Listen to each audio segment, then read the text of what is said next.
ummanni Wallaggaa guutuu baruu kan qabu Oromoon bilisoomeera. Gurgurguu hundumaa caala. Inni dhiigni lafeen hundinuu tan quubsine muuxatee dhufee qabsoo kana keessa natu ture natu qabsaa ture. ለኦሮሞ ሕዝብ ብዬ በታገልኩባቸው 30 ዓመታት ውስጥ የኦሮሞነት ጥያቄ ሳይነሳ ቆይቶ አሁን ጠቅላይ ሚኒስትር ሲሆን ኦሮሞ አይደለም ማለት ምንድነው? ማን ናኖ ኦሮሚያዩ ሞቱማ ኦሮሚያቲ ማለ ሞቱማ ኦሮሞ እንጀራ ወርሞ ኦሮሞ ኬሳቲ ቀብሶ ኦሮሞ ኬሳ ሮ ዴራ ቱረን ይገለን ሞ አኪት ergi galanii harka kennanii ergi raawwatanii booda ofii isaanii jiraachuudhaatiif jecha kun mootummaa Oromooti. Pirezidaantiin Bilchiginaa Abiy Ahmad Oromoon bilisoomeera gaaffiin abbaa biyyummaa isaa deebi'eera afaan isaan dubbataa kanaaf qabsaa'uunis du'uunis hin barbaachisu jechaa jiru.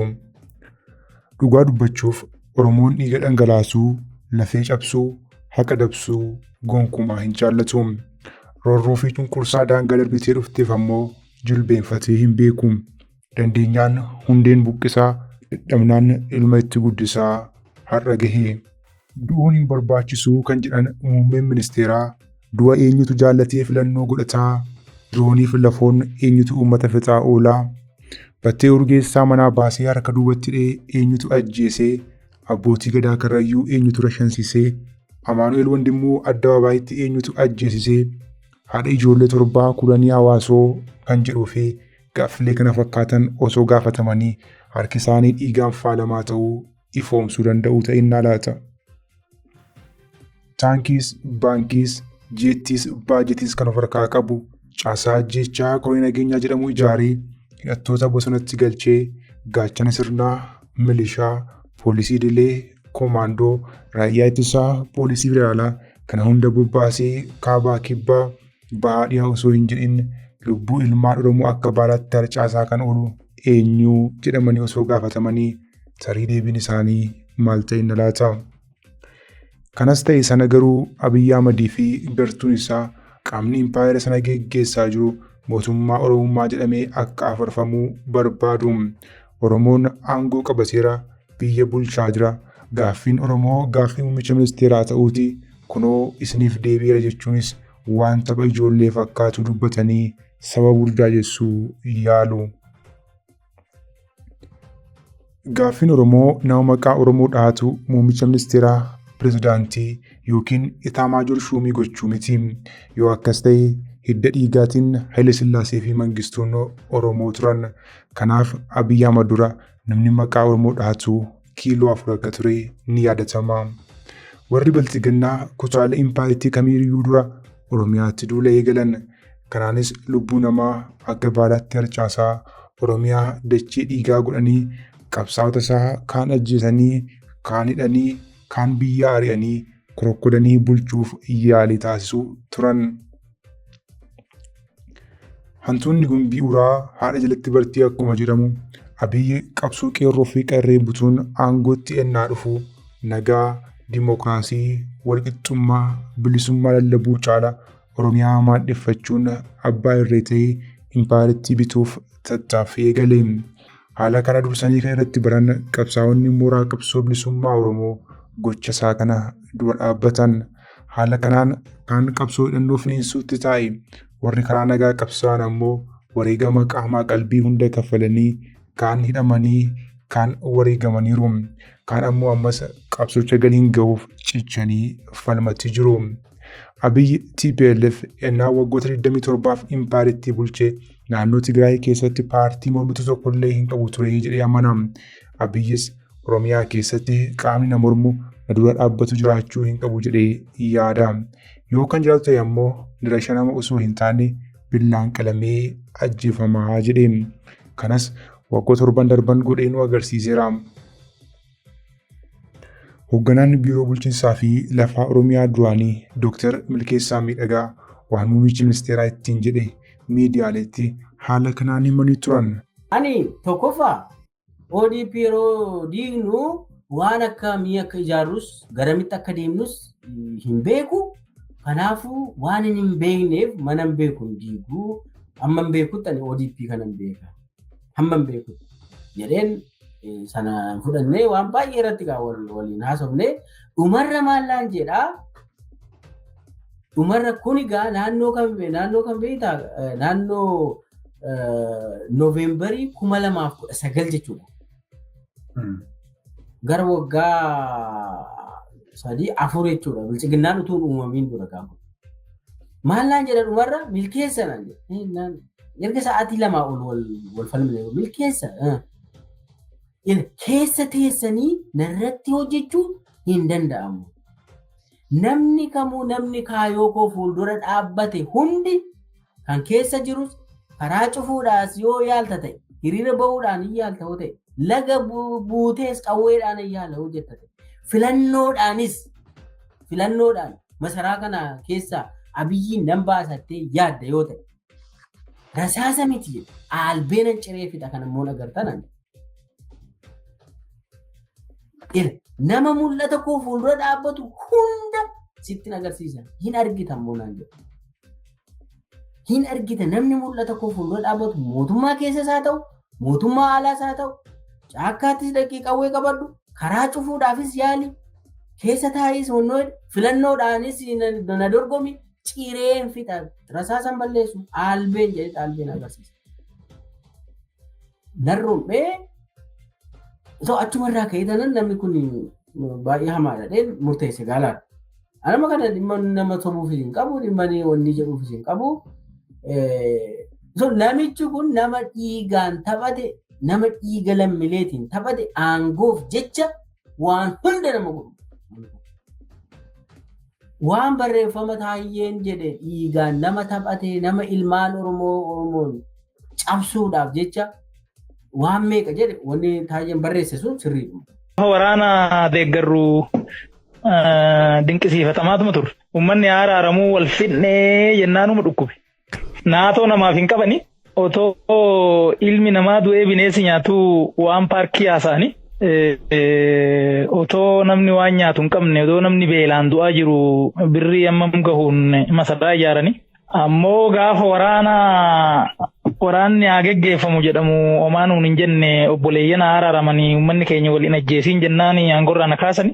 Kun aramanummaa malee waan biraa ta'uu hin danda'u. Tarii amma dubbii keessaniin seeratti gaafatamuu danda'a jettanii yaaddu. Maal rakkoo maal qabaree kun seerri eessa jira seeratti gaafatamnu numaan gaafatamna hoo gaafatamne saniif immoo qophii. Adeemsi ministeera muummee adeemaa jiran waan kitaaba isaan irratti barreessan faallaadha jechaartu. Wanni kitaaba san irratti barreessan tokkichi iyyuu isa bira hin jiru. Inni waan biraati jiruun isa. Akkamiin akkas jettan isin? Waan godhaa jiran argine kaa jaalala gaafa dura jalqabnu quban qabdan isin jaalala jennee dhiifama jennee nageenya jennee amma immoo yoo laaltan Itoophiyaa bakka hunda waraana jira. Uummanni gaafas wal jaalattu baay'ee nama wal jibbee jira. Kanarraa kaanee maala keenyaree kana malee. Gaafa isin dhiisnee bulchinaa kan jedhaniin uummatichi guyyuu ajjeefamaa fi hiraarfamaa jira. Kun hundi hanqatee jennaan qurxummii qabuuf galaana gogsuun barbaachisaadha waan ta'eef obbo yookiin gaggeessota isaa qabachuuf uummaticha yookiin galaanicha gogsuu qabnaa jechuun obbo Fiqaaduu Tasammaa hoogganaan waajjira bilchiginnaa damee Oromiyaa akkasittiin qoma dhiibee caffee keessatti dubbata. Kana balleessuun kan danda'amu akkuma qurxummiiti jechaadha. Qurxummii Paasifikii yookiin Atlaantik Ooshinii keessa guurtee hin dandeessu. Guutumatti balleessuu yoo danda'ame bishaanicha gogsuudha. Qaama galaanicha gogsuu kan ta'e ajjeechaasuu kanneessaan diroonii Tarkii, Raashiyaa, Gamtaa Imireetotaa fi biyyoota garaagaraa irraa galan boombii roobsaa oolu. Humni lafoon gaachana sirnaatii hanga raayyaa ittisaatti jiran beekaa fi wallaalaa, xiqqaa fi guddaa, dhiiraa fi dubartii osoo hin jedhin lammiilee nagaa akka baalaatti harcaasaa turan ammas harcaasaa jiru. Waggoota 7 darban Oromiyaa keessatti manneen barnootaa buufata waraanaa ta'uun barattoonni miliyoona 13 ol dirree barnootaan ala ta'uu qorannoon dhaabbata idil addunyaa UNICEF ifoomsee ture. Manneen barnootaa haleellaa diroonii irraa hafan ammoo kaampii waraanaa ta'uun loltoota tajaajilaa jiru malee saayinsii fi herrega, fiiziksii fi keemistirii barsiisuun labbata bor dooktara, injiinara, saayintistii ta'uu qaraa hin jiranii.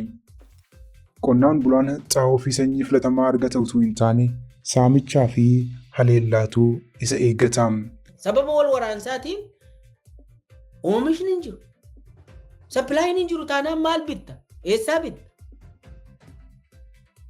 Wanni nyaatamu, wanni oomishamu sapilaayin hin jiru biyya Itoophiyaa keessatti. Wal waraansa. Boqqolloon qotiinaa jedhan. Maal jennaan? Waboo fi faannoo keessa dhokatee natti dhukaasaa boqqolloon akka hin qotamne labsii dabarsee abii. Tole namni maala lafti boqqolloo malee hin oomishne jira. Oromiyaa keessa biyya Itoophiyaa keessa boqqolloo qofa kan irraa oomishamu lafti jira. Lafti xaafii hin baafne boqqolloo malee baasu jira. Maal godha uummanni? Eessaa qotama? Qotameen galoota eessaa fidama? Amma Oromiyaa keessa laftumti dur xiqqoo gaa tasgabbiin jira wal waraansi hin jiru jedhameeru hundi dhaabbate iddoo hundaa wal waraansa jira. Haga moojootti jechuudha. Haga godina addaatti jechuudha wal waraansa jira. Eessaa qotama ree? Qonni hin jiru jechuudha. Sapilaayin hin jiru taanaan maal bitta? Akkasitti Oromootti osoo duulamu seenessi mootummaa Oromummaa akka balbaloomu bilxiginnaan karaa faarsee bultoota isaa ajandaa taasifata. Mootummaan Oromummaa maalii? Oromummaanoo gaaffii jedhu isaanuma warra bilxiginnaaf dhisnee yaada hayyoonni seenessa kana irratti kennan ayyaatana ceqasnu. Mootummaa uummataa jechuun mootummaan sun filannoo walaba ta'een ka hunda hirmaachiseen uummataan yoo filame hiree ofii murteeffachuu uummataatiif yoo hundeeffame mootummaan sun mootummaa uummataa jedhama. Haala kanaan paartiin bilchiginnaa mootummaa uummataa ta'ee ilaalu'anii gama kootii sababni isaa immoo filannoo keessaa namoonni hidhamanii mana hidhaatti erga ugguramanii booda dargaggeessi jijjiirama fide erga dhumee mana hidhaa caakkaatti erga galee booda ta'e darbee waa'ee mootummaa Oromoo kanarratti mootummaan naannoo Oromiyaayyuu mootummaa Oromiyaati malee mootummaa Oromoo hin jedhamu.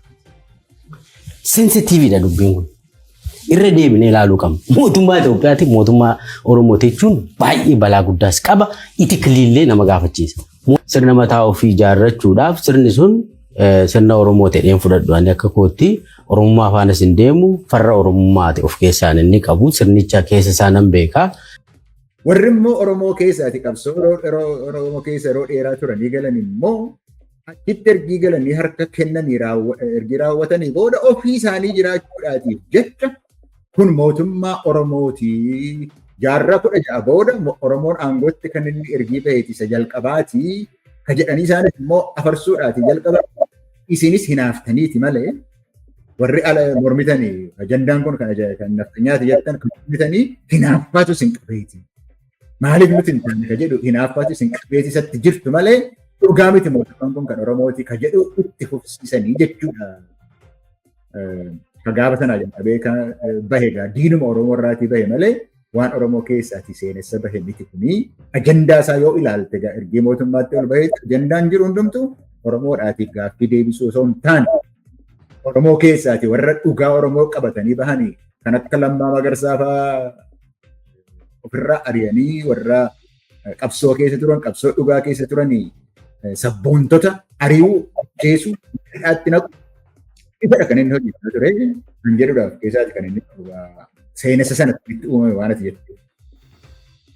Sirni Hacaaluu ajjeesisee haqa isaa awwaale sirni faannoo hidhachiisee qe'ee Oromoo mancaasee kan Oromoo bahuu galuu taa'uu fi ka'uu dhorkee mirgoota inni qabsoo isaan hanga tokko bara wayyaanii gonfate irraa mulqee bilxiginnaan mootummaa Oromummaa osoo hin taane mootummaa abiyyummaatiin eeyyena mootummaa abiyyummaa isa biyyan ceesa jedhee dhidhima seensisee biyya ijaarra malee biyyan diignu jedhee garuu diiguu caalee isa miiltoo isaa Lammaa Magarsaa haalee uummata wareegama isaa bishaanitti dabalee barcuma dhuunfaa isaa mijeeffate isa wabii nyaataa lammiilee mirkaneessuu dhiisee du'a isaanii saffisiisee isa qonnaan bulaaf xaa'oo fi sanyii filatamaa dhiyeessuu dhiisee boombii fi diroonii itti roobsee sirnichi kana sirna abiyyummaa. Ejaa olaanaan Abaawuboo Jaalmarroo Dirribaa tibbana haasawaa guyyaa yaadannoo farra diddaa garbummaa waggaa 20ffaatti taasiseen qabsoon sun butamuu fi harka bulguu caalu seenuu ibsee ture. Dubbii Jaalmarroo kanas naffeerree qophii keenya asumarratti goolamna. 18 ammoo waggaa bara 2018 asitti waan ta'e naaf qalchaa bara 2018 asitti waan ta'e walittuu himuuni yeroon isaas nun gahu jechi isaas hin jiru dubbachaa man ture duuti amma Oromiyaa keessatti akka dhalachuuti carraa jechuudha du'uunu tasgabbii boqonna hiraarii irraatii deemu jechuudha wanti Oromiyaa keessa jiru akkitti ibsan nama dhibeetu duuti amma boqonnaa yoo jedhanna irra bareeda kanatti of galchite rakkoo akkasiitti deette dogoggorri warri yeroo dheeraaf siyaasa keessa tures warri dhiyoo siyaasa jalqabes homaa akkamiin maaltu ta'a gaafa Tigireen bakka kaatee doominaansii ishee dhumate wanni jedhu wanti tokko iyyuu hin turre jechuudha. Abjuu sodaa hirriba malee bulanidhanii yoo akkas taate biyyi maal taati yoo kana goone biyyi maal taati jechuutti dogoggorri uumame biyyi ittuu qilee buute qilee qumburoo hidhantu jira naannoo keenya qilee qumburoo qilee keessaan deebine jechuudha. Jijjiiramni suni dhiiga ilmaan Oromoo ijoollee kichuu daa'ima ulfa keessaa hanga jaarsa waggaa 80 galaafate suni ni gatate jechuudha. Jaarmiyaan siyaasaa jabaan jechuun namni hedduun qaroon keessa ture keessatti wareegame poost waan kana waan dhalatu tilmaamuu dadhabuu haa ta'uu hin beeku akkaataa inni itti wanti sun ta'e akkasumas gariin namoonni kana keessatti qabsicha dura buunee gaggeessinedhanii miidiyaa irrallee hundumaa irrallee uummata mobilaayiz godhanii dogoggorri uumanii fincilli diddaa gabrummaa diduu keenyas argisiise xumura gabrummaa xumuruu keenyas argisiise bilisummaa tiksuu garuu dadhabne. Anuma gaara koon nu mudate.